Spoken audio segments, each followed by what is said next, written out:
So these episodes, I'm going to go into a little bit of my noggin and spread the knowledge to you on increasing technique, how to sustain good technique, right?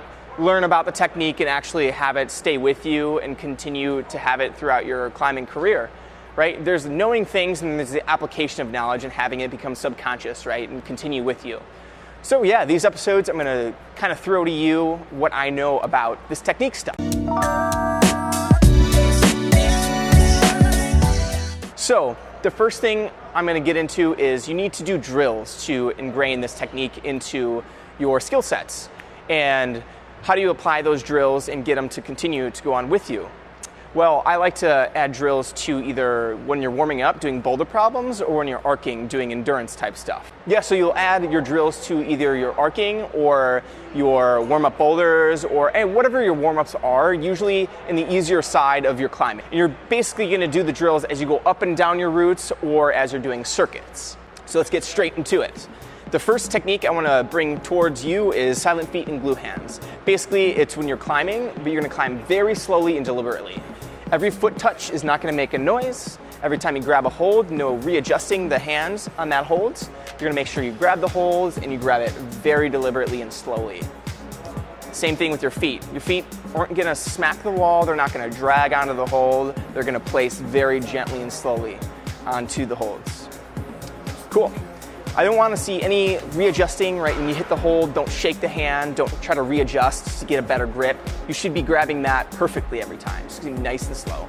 And think climb like a ballerina, right? And that's how I personally created really smooth climbing, because I started doing this when I was only I think 4 months into climbing. I started reading books immediately because I wanted to know the right way to train when I first started climbing. That's really important. The second one is turn and flag. It's gonna be a bit awkward at first, but you're turning and flagging with every move. Right? Every move. Up and down, up and down, up and down. Making sure you're flagging, even on the way down. Kind of look down, grab the hold, flag the correct way, drop down. Look down, grab the hold, flag the other way, drop down. Same as when you're going up. It's going to feel a bit awkward at first, but then you're going to kind of get the hang of it as you go up. And generally, you're going to be climbing kind of like in a straight line up and down.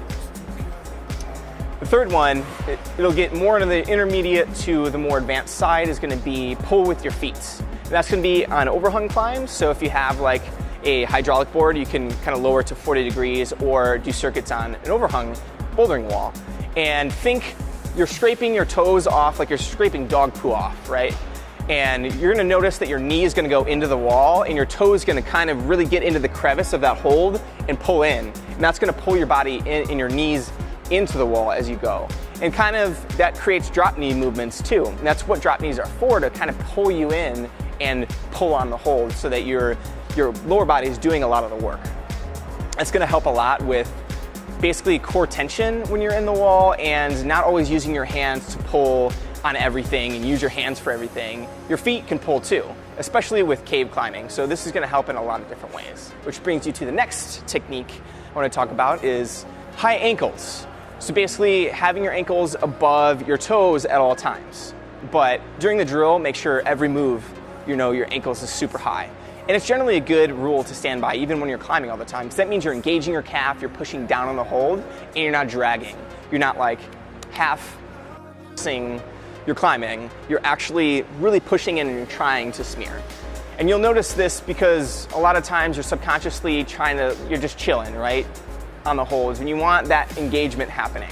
And doing these drills is going to drill into your subconscious and try to pick 1 or 2 drills for 1 to 2 months and start it on the easier stuff and then start working those drills into your harder stuff, maybe do it every few moves and like focus on that technique, right?